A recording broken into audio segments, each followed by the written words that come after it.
ఈరోజే శివ ముక్కోటి ఎంతో పవిత్రమైన విశేషమైన రోజు. మార్గశిర మాసంలో ఆరుద్ర నక్షత్రం వచ్చిన రోజును శివ ముక్కోటిగా భక్తులు ఎంతో భక్తి శ్రద్ధలతో ఆ పార్వతీ పరమేశ్వరులను పూజిస్తారు. మరి ఎంతో పవిత్రమైన విశేషమైన ఈరోజు ఈ కథను విన్నా, చదివినా, చెప్పినా, వినిపించినా జన్మల పాపాలు తొలగి కోటి జన్మల పుణ్యం వస్తుంది, సకల శుభాలు కలుగుతాయి. మరి ఆ కథ ఏంటో ఇప్పుడు ఈ వీడియోలో తెలుసుకుందాం. పూర్వం కావేరీ నది జలాలచే పవిత్రమైన చోళ దేశంలో ఒకానొక గ్రామం ఉండేది. ఆ గ్రామంలో ఒక గొప్ప శివభక్తుడు ఉండేవాడు. అతను భార్యతో కలిసి శివభక్తులకు సేవ చేయడమే పరమావధిగా సేవలు చేస్తూ ఉండేవాడు. శివభక్తులు భోజనం చేసిన తర్వాతే తాము భోజనం చేయాలి అనే వ్రతాన్ని పెట్టుకుని దాన్ని అనుసరిస్తూ ఉండేవారు. శివభక్తుల ముందు తాను ఒక చిన్నవాడిగా, సామాన్యుడిగా భావించి వారికి సపరిచర్యలు చేస్తూ రావడం వల్ల అతనికి చిరుతొండ నాయనార్ అనే పేరు లోకంలో ప్రసిద్ధమైంది. ఈ విధంగా భక్తుల సేవలో కాలం గడుపుతూ ఉండగా అతనికి ఒక కుమారుడు పుట్టాడు. అతనికి సిరియాల దేవుడు అనే పేరు పెట్టి అల్లారు ముద్దుగా పెంచుతూ వచ్చాడు నాయనర్. కైలాసవాసి అయిన పరమేశ్వరుడు చిరుతొండ నాయనార్ భక్తిని పరిచయం చేసి అతన్ని తన కరుణా కటాక్షలతో అనుగ్రహించాలి అనుకున్నాడు ఆ మహాశివుడు. దీంతో మహాశివుడు భైరవ యోగి వేషాన్ని ధరించి ఆ గ్రామానికి చేరుకున్నాడు. చిరుతొండ నాయనార్ ఇంటి ముందు నిలబడి భవతి భిక్షాందేహి, భవతి భిక్షాందేహి అని పలికాడు. వెంటనే చిరుతొండ నాయనార్ భార్య ఇంటి లోపల నుండి బయటకు వచ్చి, స్వామి, నా భర్త శివభక్తులకు ఆహారాన్ని సమర్పించిన తర్వాతే ఆహారాన్ని తీసుకునే నియమాన్ని కలిగినవారు. ఈరోజు భక్తులు ఎవరో మా ఇంటికి రానందున వాళ్ళను వెతుక్కుంటూ ఆయన బయలుదేరారు. వారు మిమ్మల్ని చూస్తే ఎంతో ఆనందిస్తారు. మీరు ఇంటి లోపలికి వచ్చి ఆశీనులు కండి అని ప్రార్థించింది. దీంతో భైరవ వేషధారి అయిన శివుడు ఇలా పలికాడు, నేను చిరుతొండ నాయనార్ని చూడ్డానికే ఇక్కడికి వచ్చాను. వారు లేనప్పుడు ఇంట్లోకి నేను రాను. ఇక్కడే గణపతి సారం దేవాలయం సమీపంలో ఉన్న అత్తి చెట్టు కింద కూర్చుని ఉంటాను. నీ భర్త ఇంటికి వస్తే నేను అక్కడ ఉన్నట్లు చెప్పండి అని చెప్పి అక్కడి నుంచి వెళ్ళిపోయాడు.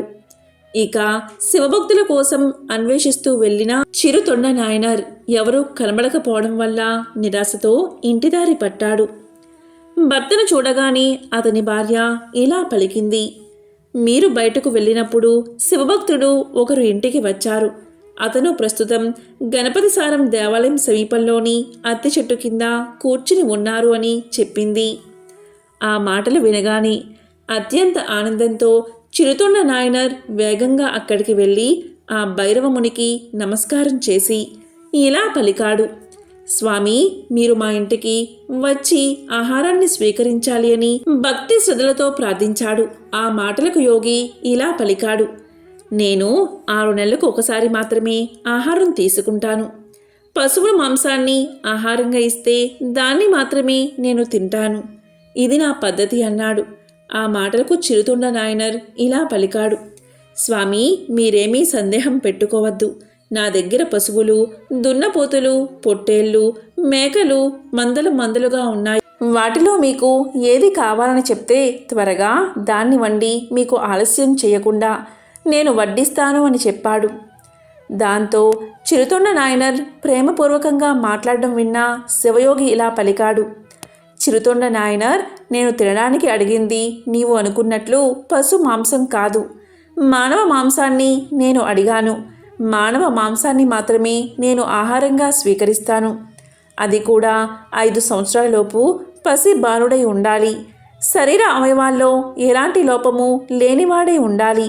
అటువంటి మాంసాన్ని మాత్రమే నేను తింటాను. అంతేకాదు, ఆ పిల్లవాడు తల్లిదండ్రులకు ఒకే ఒక్క కొడుకై ఉండాలి.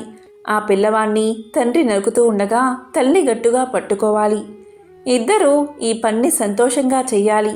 కంట్లో ఒక్క కన్నీటి బొట్టు కూడా కింద రాలకూడదు. ఎందుకంటే ఆ తల్లిదండ్రులు బాధపడితే ఆ పాపం నాకే చుట్టుకుంటుంది కదా. ఈ విధంగా వాడిన మాంసాన్ని నేను తింటాను అన్నాడు. ఆ మాటలకు చిరుతొండ నాయనర్ ఇలా పలికాడు. స్వామి, అదేమంత కష్టమైన పని కాదు. మీరు మా ఇంట్లో భోజనం చేయడం నా అదృష్టంగా భావిస్తున్నాను. నేను వెళ్ళి వంట చేస్తాను అని చెప్పి వేగంగా ఇంటికి తిరిగి వచ్చాడు నాయనర్. భర్త రాక కోసం ఎదురుచూస్తున్న నాయనర్ భార్య గుమ్మం ముందు ఎదురుచూస్తూ నిలబడి ఉంది. భర్తను చూడగానే ఆమె ఎంతో సంతోషించింది.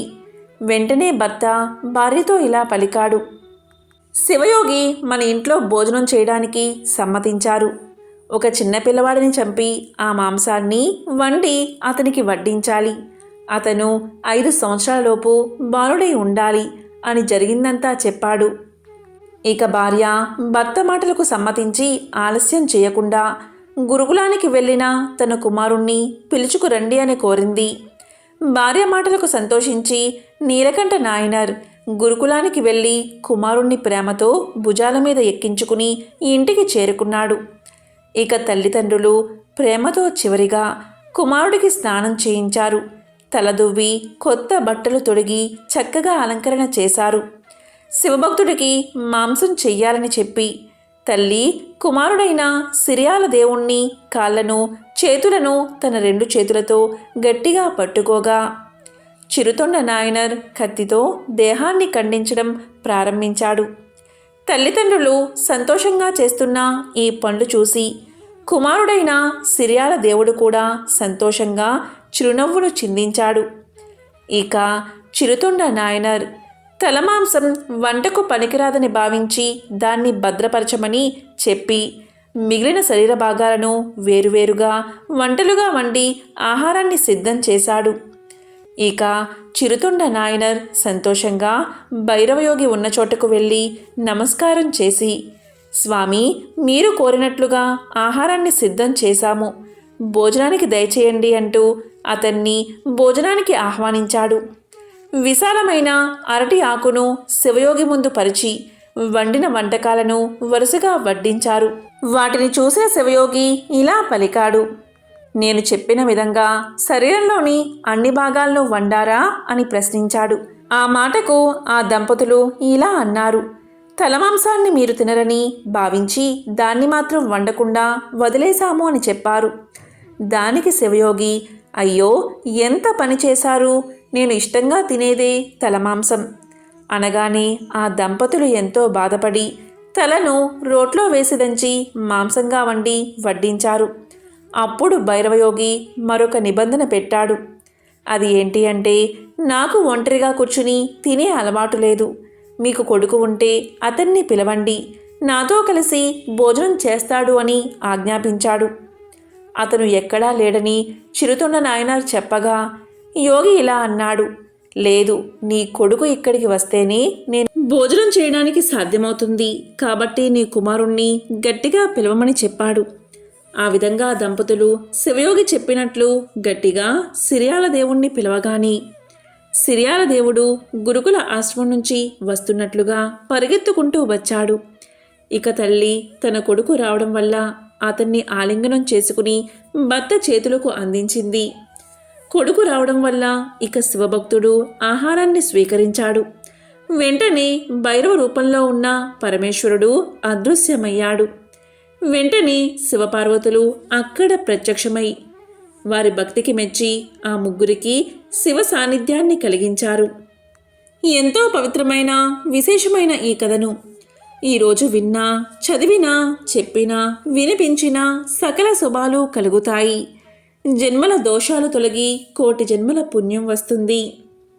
శివభక్తుడికి సంబంధించిన మరొక విశేషమైన కథను ఇప్పుడు తెలుసుకుందాం. చిదంబరానికి చెందిన తిరు నీలకంఠర్ కులం మరియు వృత్తిరీత్యా కుమ్మరి. శివభక్తుల పట్ల కూడా ఆయనకి అత్యంత గౌరవం ఉండేది. నీలకంఠ నాయనర్ మట్టితో అందమైన భిక్ష పాత్రలు చేసి వాటిని శివభక్తులకు ఉచితంగా అందించేవాడు. ఈ విధంగా భార్యతో కలిసి ఆనందంగా ఆదర్శవంతమైన గృహ జీవితాన్ని గడిపేవాడు. మహాశివుడు లోకాలను రక్షించడానికి గరళాన్ని మింగి నీలకంఠుడు అయినట్లుగా ఎప్పుడూ కూడా శివుణ్ణి నీలకంఠుడిగా ప్రార్థించేవాడు. అందుకే ఆయన్ని ప్రతి ఒక్కరూ కూడా నీలకంఠ నాయనర్ అని పిలిచేవారు. ఇన్ని మంచి గుణాలున్న ఒక రోజున కామానికి వసుడై ఒక పొడుపుగత్తి ఇంటికి వెళ్ళాడు. ఇంటికి రాగానే అతని భార్య ఈ విషయాన్ని పసిగట్టింది. హృదయం వేధిస్తున్న దాన్ని బయటపడనీయక భర్తకు యోగ్యురాలైన భార్యగా సేవ చేస్తూనే దాంపత్య సమాగమాన్ని మనసులోనే వెలివేసింది. నాయనారుకు ఆమె చర్యలు అర్థం కాలేదు. ఒక రోజున కోరికతో ఆమెను సమీపించబోగా ఆమె నీలకంఠుడిపై ఆన పెట్టింది. ఆయన పేరుతో మిమ్మల్ని అడుగుతున్నాను, మమ్మల్ని తాకకండి. ఆమె మమ్మల్ని అనింది కాబట్టి నీలకంఠ నాయనర్ లోకంలో ఏ స్త్రీని తాకకూడదని నిశ్చయించుకున్నాడు. పరమశివునిపై ఆయనకు అంత అనన్య ప్రేమ. ఈ విధంగా ఒకరినొకరు తాకకుండా జీవించడం మొదలుపెట్టారు. దీని గురించి బయట ప్రపంచంలో ఎవరికీ ఏమీ తెలియదు. సంవత్సరాలు గడుస్తున్నాయి. భార్యాభర్తలు వృద్ధులు కూడా అయిపోయారు. దీంతో ఆ మహాశివుడికి వారి ఔన్నత్యం లోకానికి చాటాలి అనిపించింది. అందుకని ఒక శివయోగిగా రూపుదాల్చి నీలకంఠ నాయనర్ ఇంటికి వీచేశాడు మహాశివుడు. నీలకంఠ నాయనర్ సాదరంగా తన ఇంటిలోకి ఆహ్వానించాడు. సపర్యలు చేశాడు. యోగి ఒక భిక్షపాత్రను నీలకంఠ నాయనర్కిచ్చి ఇలా పలికాడు. నీలకంఠ నాయనర్, నేను మరలా వచ్చే వరకు దీన్ని జాగ్రత్తగా ఉంచు. ఇది నాకు అత్యంత విలువైనది. దీన్ని తాకినంతనే ప్రతి వస్తువు కూడా పవిత్రం అయిపోతుంది. అందుకని జాగ్రత్తగా కాపాడు అని చెప్పి ఆ భిక్షపాత్రను నీలకంఠ నాయనర్కి ఇచ్చి తన దారిన తాను వెళ్ళిపోయాడు. నీలకంఠ నాయనర్ ఆ భిక్షపాత్రను చాలా జాగ్రత్తగా చూసుకునేవాడు. చాలా కాలం గడిచిన తరువాత ఒక రోజున శివయోగి తిరిగి వచ్చి నీలకంఠ నాయనర్ను ఆ భిక్షపాత్ర గురించి అడిగాడు. శివయోగి దాన్ని మాయం చేసి ఆ పాత్రను తెచ్చి ఇమ్మని నీలకంఠ నాయనర్ను అడిగాడు. నీలకంఠ నాయనర్ ఇల్లంతా వెతికాడు. ఆ పాత్ర ఎక్కడా కనిపించలేదు. అది ఏదో మాయగా ఉంది. సిగ్గుపడ్డాడు నీలకంఠ నాయనర్. భయంతో వణుకుతూ శివయోగి పాదాలపై పడ్డాడు. ఆ పాత్ర ఎక్కడా కనిపించడం లేదు అని వాపోయాడు. దీంతో యోగికి విపరీతంగా కోపం వచ్చింది. దాంతో నీలకంఠ నాయనర్ను నీవు దొంగవి అని, మోసగాడివి అని నిందించాడు. నీలకంఠ నాయనర్ ఆ పాత్ర కన్నా విలువైన పాత్ర ఇస్తాను అన్నాడు. దానికి శివయోగి ఒప్పుకొనలేదు. పదే పదే శివయోగికి తాను ఆ పాత్రను దొంగలించలేదని, ఏదో మాయగా అది కనిపించడం లేదని, అది ఎలా మాయమైందో తనకు అర్థం కావడం లేదని చెప్పాడు నీలకంఠ నాయనర్. అప్పుడు శివయోగి ఇలా పలికాడు. నీవు చెప్పేది నిజమే అయితే నీ భార్య చెయ్యి పట్టుకుని ప్రమాణం చెయ్యి అని అడిగాడు. నీలకంఠుడిపైన ఆన పెట్టడం వల్ల నీలకంఠ నాయనర్ దానికి ఒప్పుకోలేదు. అతని అనంగీకారం నీలకంఠ నాయనర్ యొక్క దోషాన్ని చూపుతుందని శివయోగి పలికాడు. అందుకని దొంగతన నేరంపై న్యాయస్థానానికి తీసుకుని వెళ్ళాడు. శివయోగి చెప్పినట్లుగా ప్రమాణం చేయవలసిందిగా ఆజ్ఞాపించారు. నీలకంఠ నాయనర్ తన భార్య ఒక కర్రను, ఇద్దరూ చెరొక కొన పట్టుకుని చెరువులో మునగబోయారు. కానీ యోగి వారిద్దరూ కర్రను పట్టుకుని కాకుండా చెయ్యి పట్టుకుని నీటిలో మునగాలి అన్నాడు. నిజం నిరూపణ కొరకు ఒకరి చెయ్యి ఒకరు పట్టుకుని నీట మునగాలని ఆదేశించారు. నీలకంఠ నాయనర్ తన ఆన గురించి ఇక నిజం దాచలేకపోయాడు. దీంతో అతను భార్యాభర్తల మధ్య జరిగింది దేవుడి మీద ఆన గురించి వెల్లడించి తాను తన భార్య చేతిని తాకజాలనని విన్నవించాడు. ఈ విధంగా చెప్పి ఇద్దరూ కర్రను చెరొక కొన పట్టుకుని నీటిలో మునిగారు. అంతే, ఒక విచిత్రం జరిగింది. ఇద్దరూ నీట మునిగి బయటకు లేవగాని వారిద్దరూ రూపవసులైన యవ్వనవంతులుగా మారిపోయారు. శివయోగి అంతర్ధానమైపోయాడు. వెంటనే పార్వతీ పరమేశ్వరులు అక్కడ ప్రత్యక్షం అయ్యారు. అప్పుడు వారు ఇలా పలికారు. మీరు అత్యంత సంయమనంతో భక్తితో జీవనం జరిపిన పుణ్య విశేషంచే మీరిద్దరూ నిరంతరం యవ్వనవంతులుగా నా లోకంలో శాశ్వతంగా నివసించండి అని వారిని తమ లోకానికి తీసుకుపోయారు. శివభక్తి తత్పరత, సంయమము, నిర్మల జీవనం ఎలా పరమశివుడి యొక్క శాశ్వత స్థానానికి చేర్చగలవో పరమశివుడు లోకానికి వెల్లడించాడు. పరమశివునిపై అనన్య భక్తి నీలకంఠ నాయనర్ను చెడు పనుల నుంచి, చెడు తలంపుల నుంచి వైముఖ్యత కలిగించి సచ్చరిత్రులుగా వారిని నిలబెట్టి అంత్యమున వారికి శివ సాయుధ్యం కలగడానికి కారణభూతమైనది. ఎంతో పవిత్రమైన విశేషమైన ఈరోజు ఈ కథను విన్నా, చదివినా, చెప్పినా, వినిపించినా సకల శుభాలు కలుగుతాయి. జన్మల దోషాలు తొలగి కోటి జన్మల పుణ్యం వస్తుంది. మరి ఎంతో విశేషమైన ఈరోజు శివభక్తుల కథలను ఇప్పుడు విందాం. పూర్వం ఒకానొకప్పుడు దేవగిరి అనే పట్టణంలో సుధర్ముడు అని గొప్ప శివభక్తుడు ఉండేవాడు. అతను త్రికాలాల్లోనూ సంధ్యావందనం అలవాటైనవాడు. ఎప్పుడూ కూడా శివభక్తి అలవాటు పడిన మనసు ఉన్నవాడు. భగవంతుని యందు అతని మనసు లగ్నం కావడం చేత తనకి ఇది ఉంది అని కానీ, ఇది లేదు అని కానీ ఎప్పుడూ అతను భావించేవాడు కాదు. తనకి ఏది లేకపోయినా ఉన్నా అంతా ఈశ్వరానుగ్రహమే అని అనుకునేవాడు. అతని భార్య పేరు సుదేహ. మహా సౌశీల్యవతి, భర్తను దైవంగా భావించే మహా ఇల్లాలు. ఇలా ఉండగా వీరిద్దరికీ సంతానం కలగలేదు. దీనితో సుదేహ ఎంతో బాధపడుతూ ఉండేది. భార్య బాధను చూసిన సుధర్ముడు ఇలా పలికాడు: సుదేహ, ఎవరు ఎవరికి తల్లిదండ్రులు, ఎవరు ఎవరికి బిడ్డలు, ఎవరి స్వార్థం వారిది. అటువంటి బిడ్డల కోసం ఎందుకు నీకీ అలజడి? ఈ సంబంధాన్ని ఈశ్వరుడి మీద పెట్టు. నీవు తరిస్తావు, నీతో పాటు నేను కూడా. ఈ బిడ్డలు సంసారం మనం తరించడానికి ప్రతిబంధకాలు. అందుకని మరో ఆలోచన లేకుండా ఈశ్వరుని యందు మనసు పెట్టు అని చెప్పాడు సుధర్ముడు. ఈ మాటలు విన్న తర్వాత సుదేహ తన మనసును సర్దుకుంది. ఇలా ఉండగా ఒకసారి సుదేహ పొరుగు ఇంటికి వెళ్ళింది. ఈ సందర్భంలో స్త్రీల మధ్య ఏదో వాదులాట వచ్చింది. సుదేహ తనకు తెలిసిన మంచి మాట పొరుగావిడికి చెప్పింది. అది విన్న పక్క ఆవిడ, చెప్పడానికి నీకున్న యోగ్యత ఏమిటి అని అడిగింది. ఆ మాటలకు సుదేహ ఎంతగానో బాధపడి జరిగిందంతా భర్తకు తెలియచేసింది. అప్పుడు సుధర్ముడు ఇలా పలికాడు: నేను ఎంతగా చెప్పినా నీవు బిడ్డల గురించే ఆలోచిస్తున్నావు. మనసుని ఈశ్వరుని వైపు మరచలేకపోతున్నావు. బిడ్డలు కలగడానికి కలగకపోవడం మన దోషం. ఆ దోషం నీదో నాదో తేల్చడానికి ఆ ఈశ్వరుడికే ఒక పరీక్ష పెడతాను. ఆ విషయాన్ని నేనే స్వయంగా ఈశ్వరుణ్ణి అడుగుతాను అని చెప్పాడు సుధర్ముడు. అప్పుడు సుధర్ముడు 2 పూలదండలు తెచ్చి భగవంతుని పాదాల దగ్గర పెట్టాడు. 2 పువ్వులు పెట్టి శివుడికి ఒక విజ్ఞాపన చేశాడు.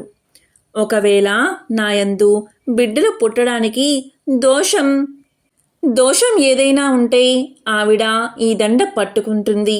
ఒకవేళ మాకు అదృష్టం రాసిపెట్టి బిడ్డలు కలిగే యోగ్యం ఉంటే ఆవిడ ఈ దండ పట్టుకుంటుంది.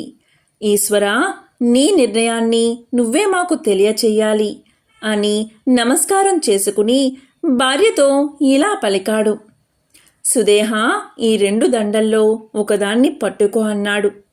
అప్పుడు సుదేహ పిల్లలు పుట్టే అదృష్టం లేని 2వ దండను పట్టుకుంది. అప్పుడు సుధర్ముడు ఇక తమకు సంతానం కలగదని, సంతానం గురించి తనను ప్రశ్నించవద్దని, ఈశ్వరుని యందు మనసు పెట్టుకోమని సుదేహకు తెలియచేశాడు. అప్పుడు సుదేహ భర్తతో ఇలా పలికింది: ఇలా జరగడానికి వీల్లేదు. నాకు కొడుకు పుట్టకపోయినా బాధలేదు, కానీ అమ్మ అని పిలిపించుకోవడానికి మీరు మరొక వివాహం చేసుకోండి. మీరు తండ్రి అవుతారు. ఆమె వల్ల మీకు సంతానం కలుగుతుంది కదా. వాళ్ళు నన్ను అమ్మ అని పిలిస్తే చాలు అని చెప్పింది. అప్పుడు సుధర్ముడు ఇలా పలికాడు: ఈ పని నీవు చెప్పినంత తేలిక కాదు. ఇదంతా ఒకరోజు పెనుభూతమై కూర్చుంటుంది. కాబట్టి నేను పెళ్లి చేసుకోను అన్నాడు. దానికి సుదేహ చనిపోతాను అని హెచ్చరించింది. దీంతో సుదేహ మాట కాదనలేక సుదేహ చెల్లెల్ని వివాహం చేసుకున్నాడు సుధర్ముడు. ఆమె పేరు గృష్ణ. ఈ విధంగా సంతోషంగా కాలం గడుస్తుంది. కృష్ణకి ఒక లక్షణం ఉండేది. ఏది ఇంట్లో జరిగినా ముందు తన అక్కకే చెప్పేది. సుధర్ముడు కూడా పెద్ద భార్యను గౌరవించి మసులుకునేవాడు. కృష్ణ ప్రతిరోజు 101 పార్థివ లింగాలకు అర్చన చేసేది. పూజ అయిన తర్వాత 101 లింగాలను సరోవరంలో కలుపుతూ ఉండేది. కృష్ణ చేసే శివ పూజ వల్ల మహాశివుడు ఎంతో సంతోషించి ఆమెకు ఒక మగపిల్లవాడిని ప్రసాదించాడు. కృష్ణ గర్భాన్ని ధరించి 12 మగపిల్లవాడిని కన్నది. ఇంట్లో అందరూ ఎంతో సంతోషంగా ఉన్నారు. నెమ్మదిగా ఆ పిల్లవాడు పెద్దవాడు అయ్యాడు. ఆ పిల్లవాడికి యుక్త వయస్సు వచ్చింది. ఆ పిల్లవాడికి వివాహం చేశారు. కానీ వియ్యంకులు వారు సుదేహను గౌరవంగా చూసేవారు కాదు. కృష్ణను మాత్రమే ఎంతో గౌరవంగా చూసేవారు. దాంతో సుదేహకు కక్ష కలిగింది. అసూయ ప్రబలింది. కృష్ణకు కొడుకు ఉండడం వల్లే కదా నన్ను కొడుకులు లేని కారణంగా ఇంత చులకనగా చూస్తున్నారు అని భావించి ఆ కొడుకే లేకపోతే తన చెల్లెలు ఎంత బాధపడుతుందో, ఆమె ఏడుస్తూ ఉంటే నా కోపాగ్ని చల్లారుతుంది అని భావించింది సుదేహ. ఒకరోజు కొడుకు కోడలు పడుకుని ఉన్నారు. ఆ సమయంలో తన భార్యతో నిద్రపోతున్న పిల్లవాని గదిలోకి వెళ్ళి ఒక కత్తితో ఆ పిల్లవాణ్ణి పొడిచి చంపి శరీరాన్ని ముక్కలుగా కోసి మూటకట్టి తన చెల్లెలు రోజూ శివలింగాలను కలిపే చోట నీటిలో పాడవేసింది. సుధర్ముడు ప్రతిరోజులాగే తెల్లవారుజామునే లేచి సంధ్యావందనం కోసం నదీ తీరానికి వెళ్ళిపోయాడు. అతని వెంట చిన్న భార్య అయిన కృష్ణ కూడా శివలింగాలకు అర్చన చేసేందుకు వెళ్ళిపోయింది. ఇక ఇంటిలో కొడుకు గదిలో రక్తపు మరకలు చూసిన కోడలు పిల్లవాణ్ణి ఎత్తుకుని పదే పదే గోరును ఏడుస్తుంది. దీంతో సుదేహ లోపలకు వెళ్ళి కొడుకు చనిపోయాడా అని పలికి ఏడుస్తూ ఉంటే కృష్ణ మాత్రం ఏడవకుండా మామూలుగా శివార్చన చేస్తూ ఉంది. కృష్ణ ఇలా పలికింది, ఎవరు బిడ్డను ఇచ్చారో వారే ఆ బిడ్డను రక్షిస్తారు.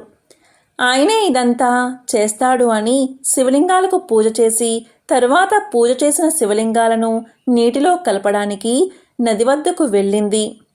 అక్కడ కొడుకు శరీర భాగాలు నీటి మీద తేలుతూ కనబడ్డాయి. చిత్రం ఏమిటి అంటే కృష్ణ ఏమీ అనలేదు.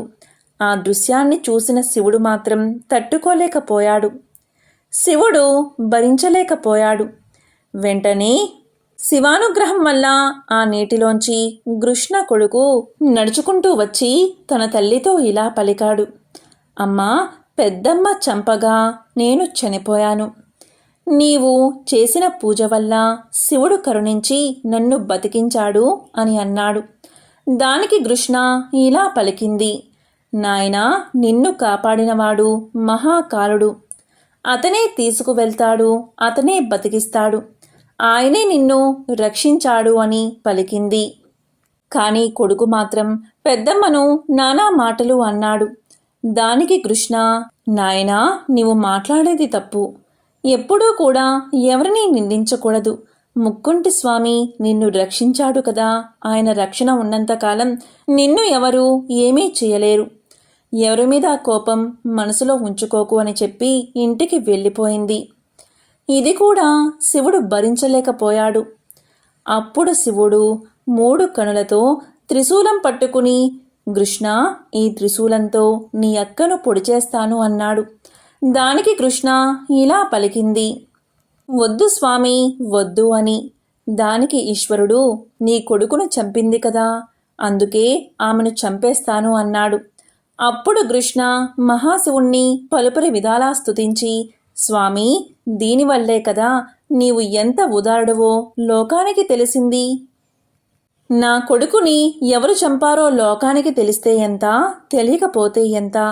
నిన్ను నమ్మిన వారికి నాశనం లేదని లోకాలంటికీ తెలుసు. కాబట్టి ఈశ్వరా, నీ పాదాలయందు నాకు ఎల్లప్పుడూ భక్తిని కలిగేలా చెయ్యి. మా అక్క వల్లే కదా నాకు కొడుకు కలిగాడు, మా అక్క వల్లే కదా నాకు నీ యందు భక్తి కలిగింది, కాబట్టి మా అక్క తప్పును క్షమించు అని వేడుకుంది. దానికి మహాశివుడు ఇలా పలికాడు, సరే కృష్ణ, ఎలాగూ సాక్షాత్కరించాను కదా, ఏదైనా వరం కోరుకో, తీరుస్తాను అన్నాడు. దానికి కృష్ణ ఇలా పలికింది, స్వామి, నేను ఏ నదిలో అయితే నీ 101 శివలింగాలను కలుపుతానో ఆ చోట నీవు జ్యోతిర్లింగ స్వరూపుడిగా వెలుగు పొందు అని నమస్కారం చేసింది. కృష్ణ ప్రార్థన మేరకు మహాశివుడు కరుణించి ఇలా పలికాడు, సరే అలాగే చేస్తాను, నీ కోరిక మేరకు ఆ ప్రదేశంలో జ్యోతిర్లింగంగా మారుతాను, నీ పేరు మీద కృష్ణేశ్వరుడు అనే పేరుతో వెలుస్తాను, నీవు నా గొప్ప భక్తురాలవు.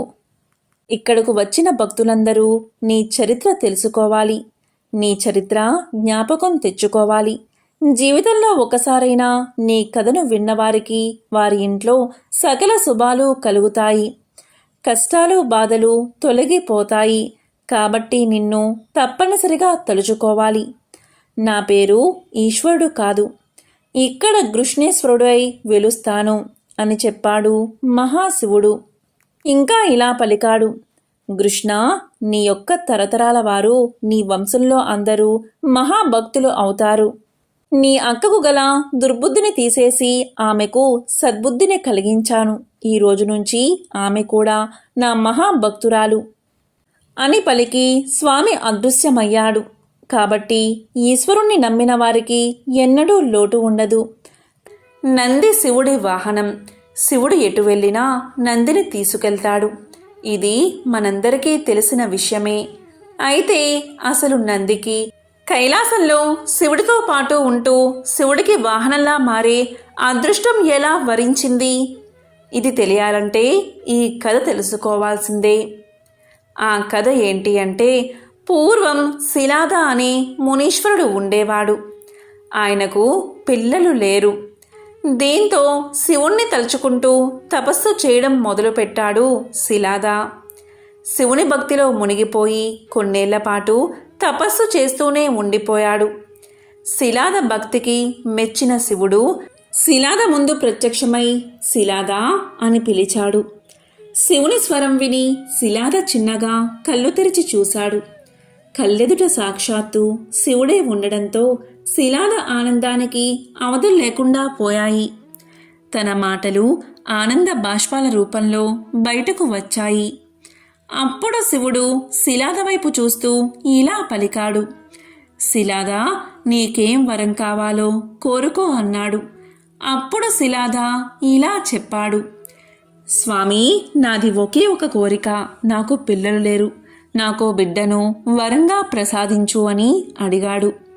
అప్పుడు శివుడు శిలాద వైపు చూస్తూ చిరునవ్వుతో ఇలా అన్నాడు, నీ కోరిక త్వరలోనే నెరవేరుతుంది అని చెప్పి అదృశ్యమయ్యాడు. ఒకవైపు శివుడి దర్శనం, మరొక వైపు శివుడి వరం. ఇంకేముంది, శిలాద ఆనందంగా ఇంటికి వెళ్ళాడు. శివుణ్ణి, శివుడి రూపాన్ని తలుచుకుంటూ నిద్రపోయాడు. మరుసటి రోజు శిలాద పొలానికి వెళ్ళి పొలం దున్నబోతూ ఉండగా ఒక పసిబిడ్డ కనిపించాడు. సూర్యుడిలా మెరిసిపోతున్న ఆ బిడ్డను దగ్గరకు తీసుకుని అలాగే చూస్తూ ఉండిపోయాడు శిలాద. ఇంతలో ఆకాశవాణి ఇలా పలికింది, శిలాద, ఆ బిడ్డను తీసుకెళ్లి పెంచి ప్రయోజకుణ్ణి చెయ్యి అని వినిపించింది. అప్పుడు శిలాద ఆనందంగా ఆ బిడ్డను తీసుకువెళ్ళాడు. ఆ బిడ్డకు నంది అనే పేరు కూడా పెట్టాడు. నంది చాలా తెలివైన అబ్బాయి. ఎలాంటి విషయాన్నైనా సులువుగా నేర్చుకోగలడు. నంది తెలివితేటలు, ప్రవర్తన పట్ల శిలాద చాలా సంతోషంగా ఉన్నాడు. శివుని వరాన నంది శిలాద ఇంట్లో అడుగు పెట్టడంతో శిలాదకు సంవత్సరాల రోజుల్లాగా సంతోషంగా గడిచిపోయాయి. కొన్నేళ్ల తర్వాత మిత్ర, వరుణ అనే ఇద్దరు సాధువులు శిలాద ఇంటికి వచ్చారు. శిలాద వారిని సాదరంగా ఆహ్వానించి అతిథి మర్యాదలు చేశాడు. అంతేకాదు, వారిని తన ఇంట్లో విశ్రాంతి తీసుకోవాలని కోరాడు.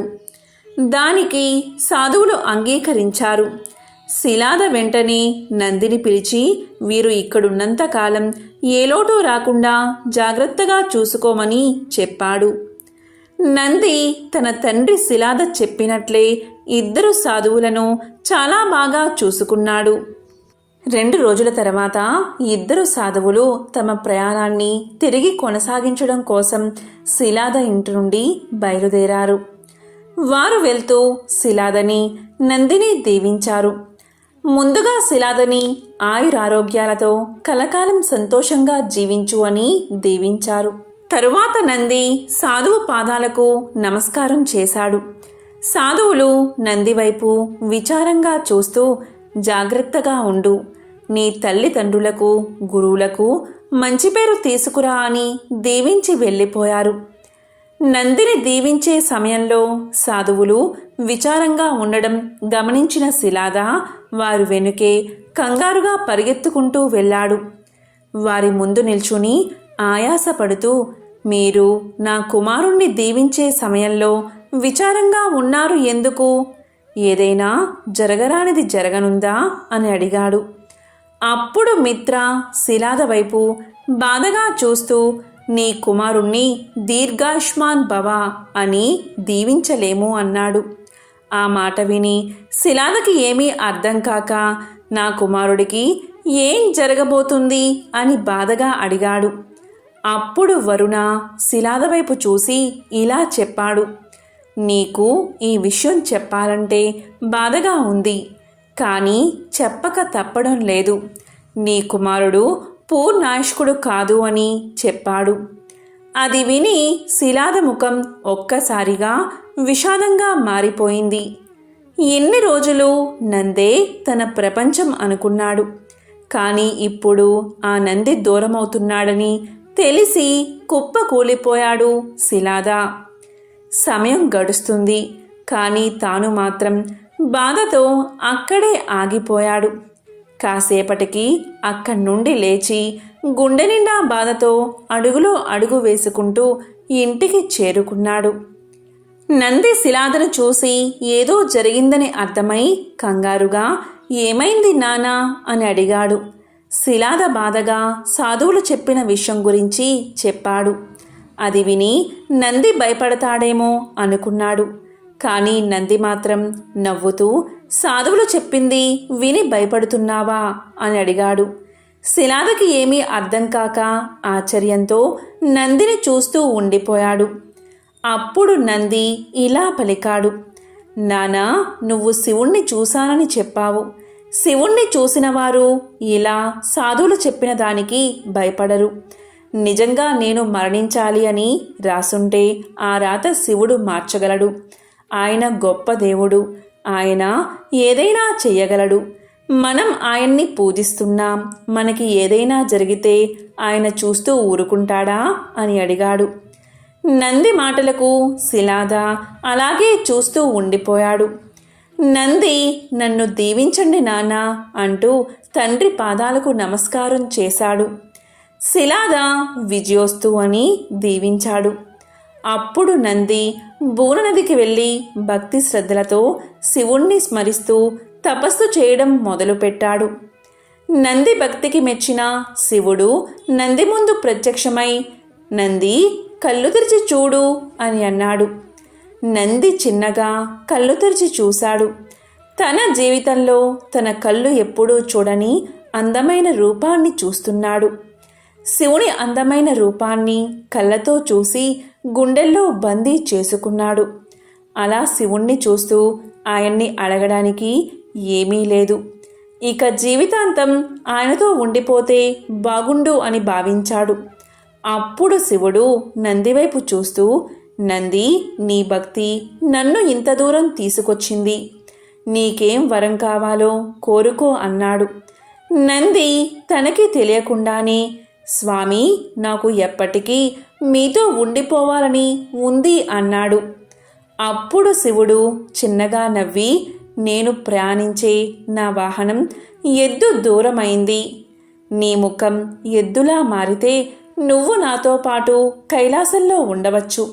నా గణాలకు అధిపతి కూడా అవుతావు.